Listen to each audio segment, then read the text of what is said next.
We are counting down 15 World War II weapons that history has largely overlooked, each one proven on the battlefield, yet overshadowed by more famous arsenals.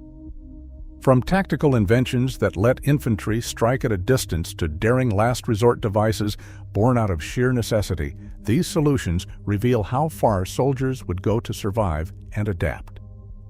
As we move from rare innovations to the most desperate improvised measures, each entry grows riskier and more personal for those who use them. Which weapon stands as the ultimate symbol of frontline ingenuity and sacrifice? Let's begin, starting with number 15. Number 15. Rifle grenades.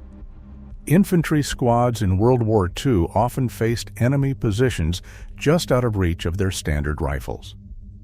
Before light mortars became common on every front line, soldiers needed a way to deliver explosives farther than a hand could throw. Rifle grenades answered that call. By attaching a cup launcher to the muzzle of a service rifle, like the US M1 Garand with its M7 or M7A2 adapter, troops could fire specialized grenades out to 150 meters. The system was simple. A blank cartridge propelled the grenade from the cup, arcing it into trenches, foxholes, or bunkers. With a range between 30 and 150 meters, these grenades landed well beyond the throw of a standard hand grenade, offering valuable standoff against machine gun nests or fortified positions. Production ramped up rapidly after 1942. Millions of rifle grenades were issued across Allied armies, turning every rifleman into a potential grenadier. In the jungles of New Guinea, American units used rifle grenades to suppress Japanese bunkers before advancing. After-action reports describe how a volley from just a few launchers could neutralize enemy strongpoints, buying time for the rest of the platoon to maneuver. While the operator was exposed for a brief moment during loading and firing, the ability to strike at a distance with explosive force made rifle grenades a practical solution until mortars became standard. As one U.S. Army training manual put it, rifle grenades gave us standoff before mortars arrived. This technical fix extended infantry reach with minimal risk, earning its place as the starting point for forgotten weapons that worked. Number 14. Trench knives from World War II. Even as automatic weapons and explosives dominated the battlefield, edge-D weapons refused to disappear from the soldier's kit. Trench knives, designed for close-quarters fighting and for silent sentry removal, saw continued use in World War II, especially during night raids and in the labyrinth of urban or fortified positions. The American Ka-Bar, issued in staggering numbers with over 1 million produced, featured a stout blade and a pronounced handguard, making it as much a tool as a weapon.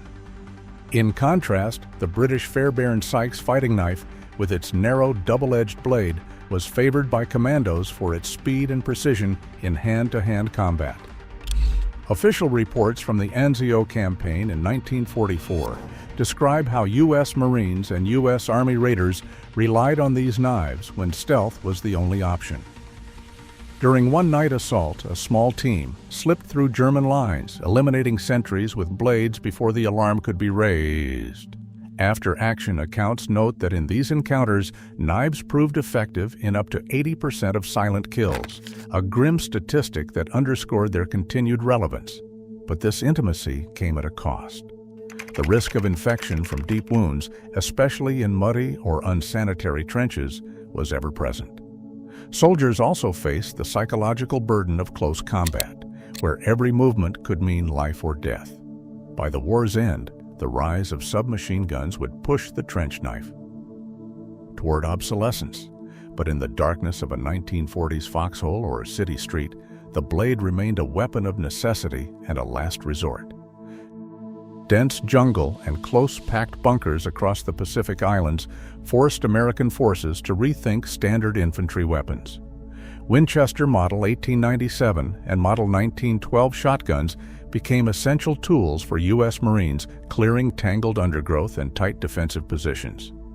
Issued in numbers exceeding 50,000, these pump-action shotguns delivered a devastating spread at ranges between 20 and 40 meters, ideal for the point-blank encounters that defined battles like Guadalcanal and Tarawa. Standard rifles often jammed in thick mud or snagged on vines, but the rugged design of these shotguns kept them firing in the harshest conditions. The slam fire capability of the Model 1897 and Model 1912 allowed soldiers to hold the trigger and pump rapidly, unleashing a continuous barrage at moments of crisis. This reliability made shotguns especially valuable in close quarters. After-action reports from Guadalcanal describe Marines storming pillboxes and tunnels, the roar of buckshot breaking enemy resistance where other weapons failed. One Marine, John Basilone, later awarded the Medal of Honor, recalled that a shotgun blast stopped banzai charges cold. That memory captured how brutal and decisive close-range shotgun fire could be. The psychological impact was immediate. Japanese soldiers trained to expect rifles and grenades often hesitated when confronted with the sudden, thunderous shock of a shotgun at close range. U.S. Marine reports noted a sharp drop in enemy counterattacks after initial breaches that used shotguns. In the claustrophobic violence of Pacific warfare, these weapons earned a reputation for raw, stopping power, and they helped shape jungle tactics while boosting morale in some of the war's fiercest fighting. British special operations demanded weapons that could kill without a sound. In 1943, the Welrod pistol appeared, a stubby bolt-action handgun with an integral suppressor designed for single-handed use in the shadows. Only about 2,600 were ever made, each issued quietly to agents of the Special Operations Executive and Select Commando units. The Welrod fired standard 9mm or .32 ACP rounds, but its baffled suppressor reduced the gunshot to a faint mechanical click. Tests recorded a 90% success rate at keeping shots below the sound of a cough. Operators in occupied France used the Welrod to eliminate sentries at close range, sometimes just feet away, leaving the rest of the garrison unaware. The Delisle carbine took stealth even further. It used a Lee Enfield rifle action and was chambered for subsonic .45 ACP with a massive integral suppressor that swallowed nearly all muzzle blast. Only about 150 Delisles were produced, each hand-assembled for missions where silence meant survival. British SAS patrols carried them on sabotage raids in Italy and the Low Countries, targeting guards and guard dogs alike. Reports in SOE files highlight both weapons' reliable performance in the field, though both suffered from limited durability. Suppressors often degraded after just a few hundred rounds. Still, for the handful of men who carried them, the Welrod and the Delisle offered a rare advantage: the power to kill in silence deep behind enemy lines, where a single mistake meant capture or torture. These weapons proved that, in war, the quietest tools could sometimes be the deadliest. Number 11. Improvised armor and field modifications. Crew after crew rolled into battle with whatever protection they could find or build. In the absence of factory upgrades, tankers and mechanics began stacking sandbags along the hulls and turrets of their Shermans and Stuarts, welding spare track links to vulnerable spots, and bolting sheets of boilerplate steel scavenged from shipyards onto the sides of trucks and half-tracks. These modifications were often carried out under the threat of sudden attack. They aimed to blunt the force of anti-tank mines, shaped charges, and even small arms fire that could penetrate thin armor at close range. On the hedgerow-choked roads of Normandy, some American armored units reported up to a 30% drop in casualties after adding layers of sandbags and makeshift plating. Ordnance memos from 1944 detail debates between frontline commanders and higher headquarters. Field units saw immediate benefits, but engineers warned that the added weight, sometimes equivalent to an extra 20 to 50 millimeters of armor, strained engines, slowed vehicles, and made them more likely to bog down or even tip over on soft ground. Before and after photographs from the Imperial War Museums show battered Shermans transformed by field workshops, their silhouettes bulked up with sandbags, rails, and welded plates. In the Pacific, Marines improvised wire cages and wooden planks to block Japanese satchel charges hurled onto engine decks. Every modification represented a trade-off, a chance at survival weighed against the risk of mechanical failure or loss of mobility.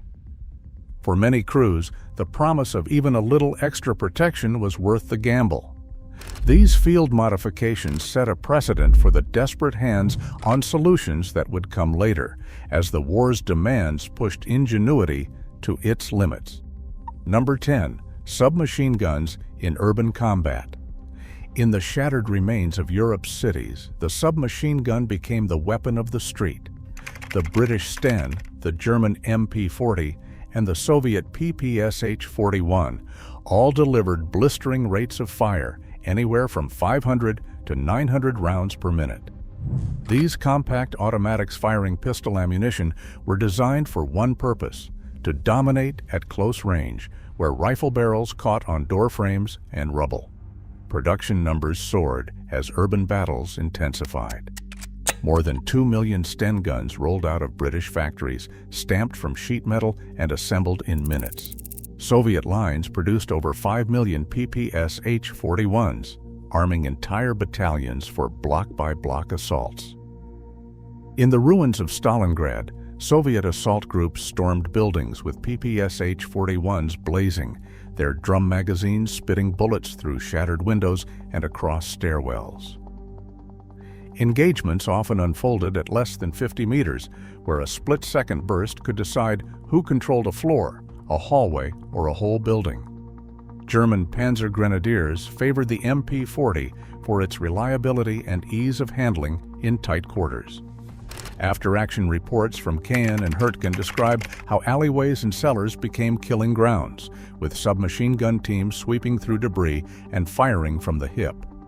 Ammunition vanished quickly, but so did the distance between enemies.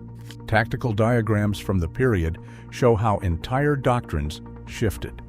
Units were no longer fighting across fields, but through rooms and corridors, where volume of fire mattered more than precision.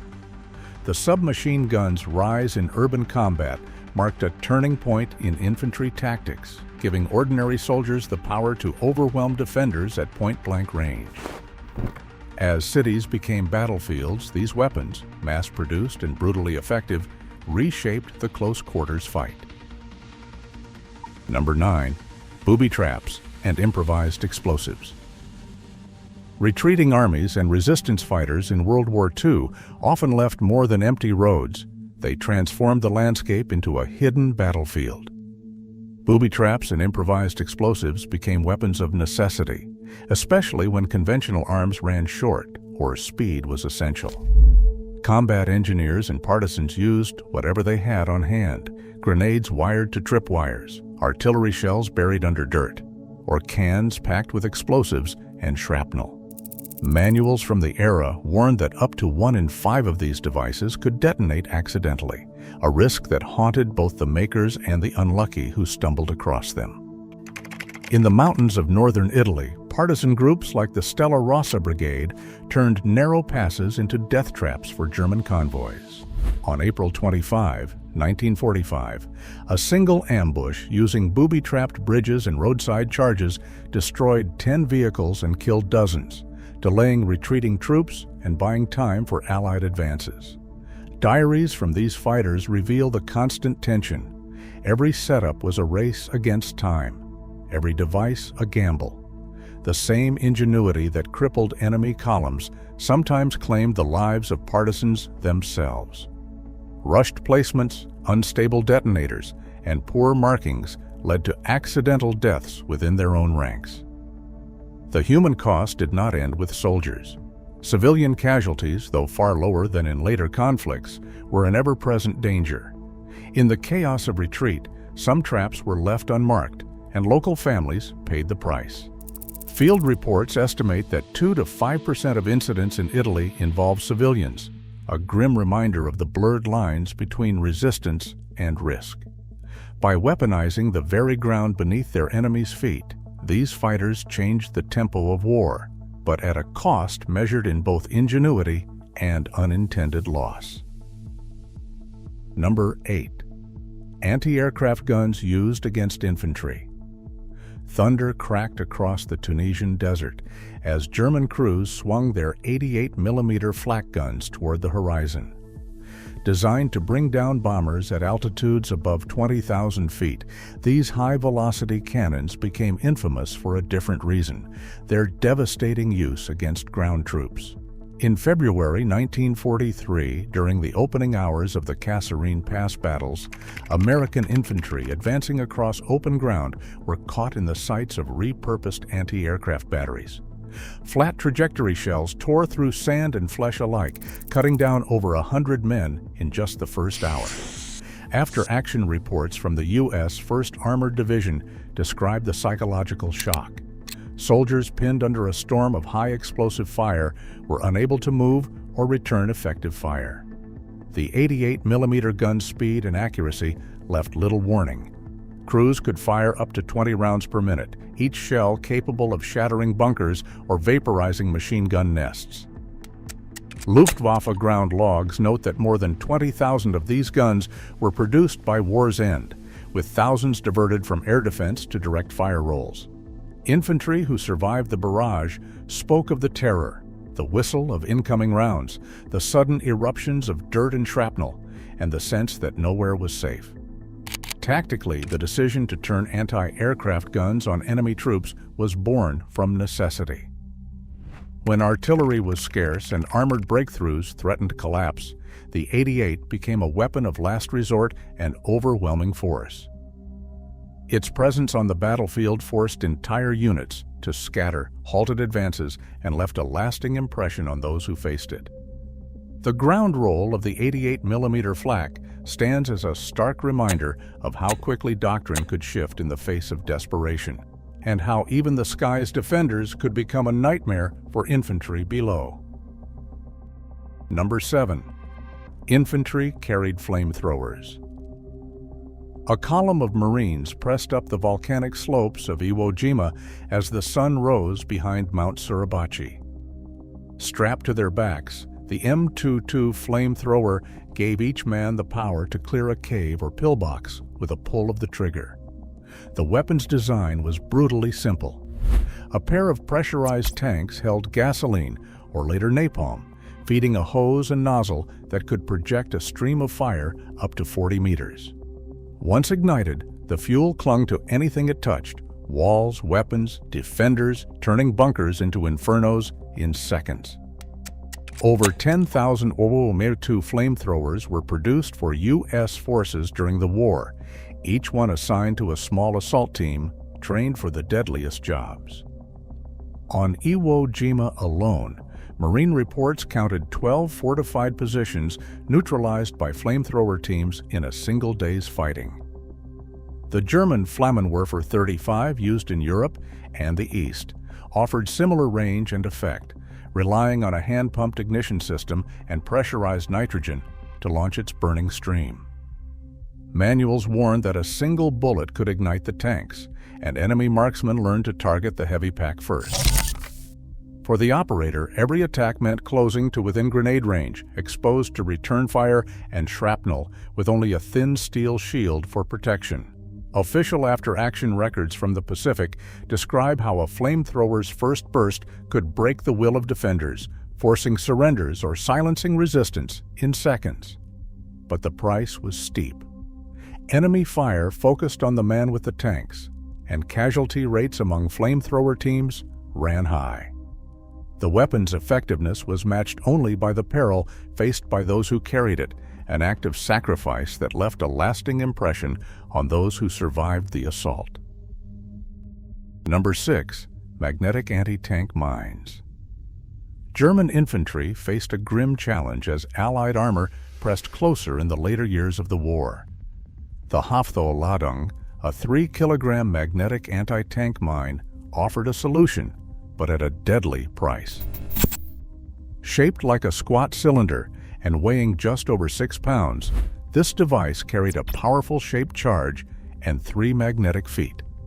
When a soldier pressed the magnets against a tank's hull, the device snapped into place, holding firm even on sloped armor.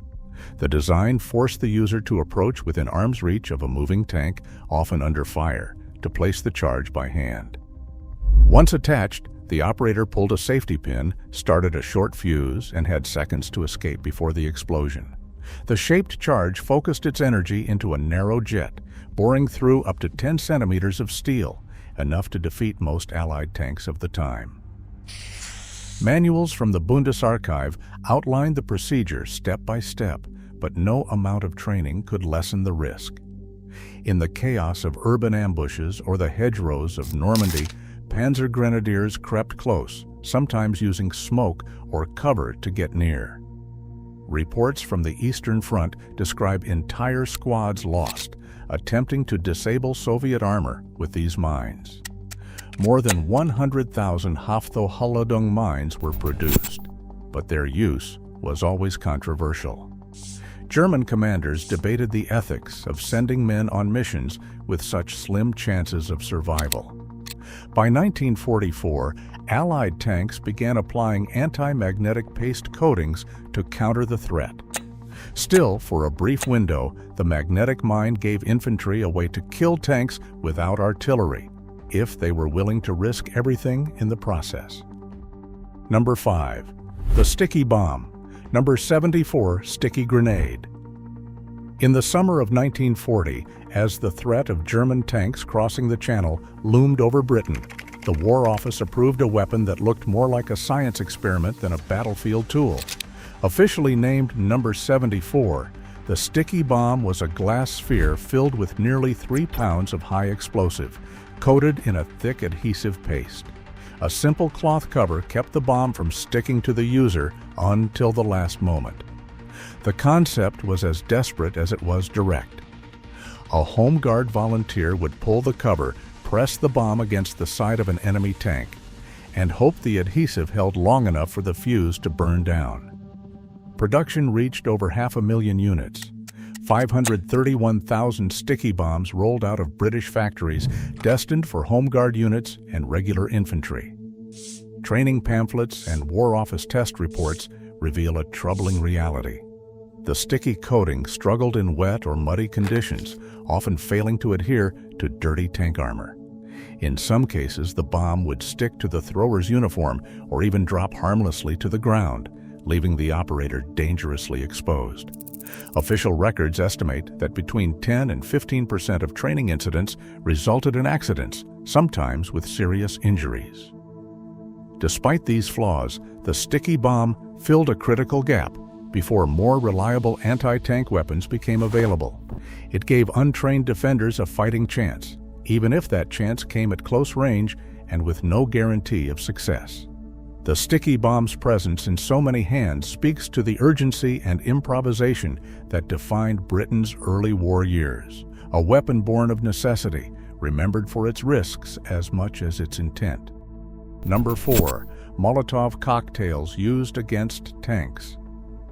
Glass bottles filled with gasoline and a simple rag fuse became one of the most iconic improvised weapons of World War II.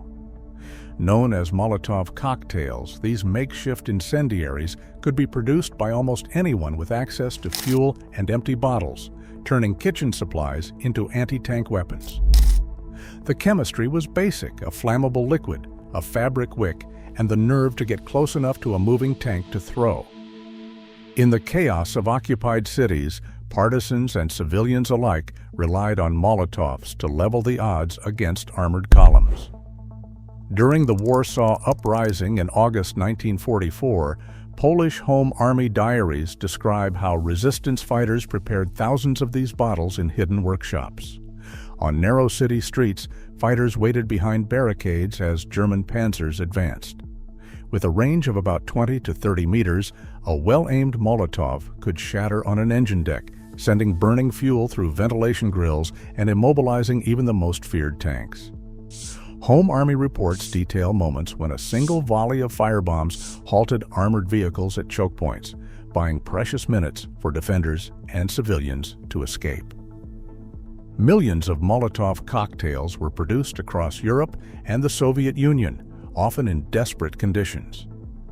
Their use demanded extreme courage. Closing to throwing distance meant facing machine gun fire and retaliation from tank crews. Yet the weapon's simplicity made it impossible to suppress. Photographs from the uprising show young men and women, some barely out of school, clutching bottles, waiting for the signal to strike. For many, the Molotov cocktail was more than a weapon. It was a symbol of resistance, ingenuity, and the will to fight back with whatever was at hand, even when the odds seemed impossible.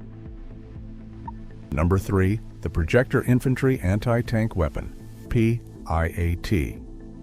British infantry squads faced a daunting reality in 1943. German tanks could appear at ranges where rifles and grenades were useless, and few units had the luxury of heavy anti-tank guns at hand. The PIAT answered this crisis with a design as unconventional as the threat it faced. Instead of a conventional barrel and propellant, the weapon used a spigot mortar system, a massive spring that the operator had to cock by bracing the weapon on the ground and hauling upward with all their strength. Each shot launched a 2.5-pound shaped charge bomb capable of piercing up to 100 millimeters of armor, enough to disable a Panther at close range. Over 75,000 PIAT units were produced and issued to British and Commonwealth forces. The weapon's technical novelty came at a cost. The recoil was punishing, often bruising shoulders and ribs, and the heavy spring could be nearly impossible to recock under fire. Yet when tanks rolled through the hedgerows of Normandy or the rubble of Italian towns, the PIAT gave ordinary soldiers a fighting chance. In one of the most famous actions, Lieutenant Eric Woods of the Royal Warwickshire Regiment used a PIAT to destroy a Panther at just 30 meters, an act that earned him the Victoria Cross. Diaries and after-action reports from airborne units at Arnhem describe PIAT crews holding out against armor for days, even as ammunition ran low and every shot demanded grit and composure. Manuals from the Imperial War Museums warned that the PIAT's success depended on the nerve of its crew. At ranges under 100 meters, the operator faced not just the risk of enemy fire, but the physical ordeal of operating the weapon itself. Still, the PIAT's shaped charge proved reliable, and its lack of a backblast allowed it to be fired from inside buildings or tight cover, something rocket launchers could rarely manage. The PIAT stands as a testament to the brutal demands placed on infantry, and to the lengths they would go to stop a tank at point-blank range. A new era of infantry firepower arrived with the Bazooka and the Panzerschreck, shoulder-fired rocket launchers that allowed soldiers to kill tanks from a safer distance. The American M1 and M9 bazookas were first used in combat during the Sicily campaign in 1943. They fired a shaped charge rocket capable of piercing up to 100 millimeters of armor at ranges out to 150 meters. Over 500,000 bazookas were produced for U.S. and Allied forces, transforming anti-tank tactics almost overnight.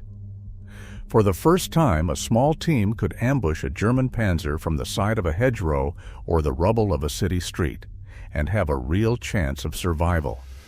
German engineers responded with the Panzerschreck, a larger shielded launcher that fired an 88mm rocket able to punch through 150 millimeters of armor, enough to defeat even the heaviest Allied tanks.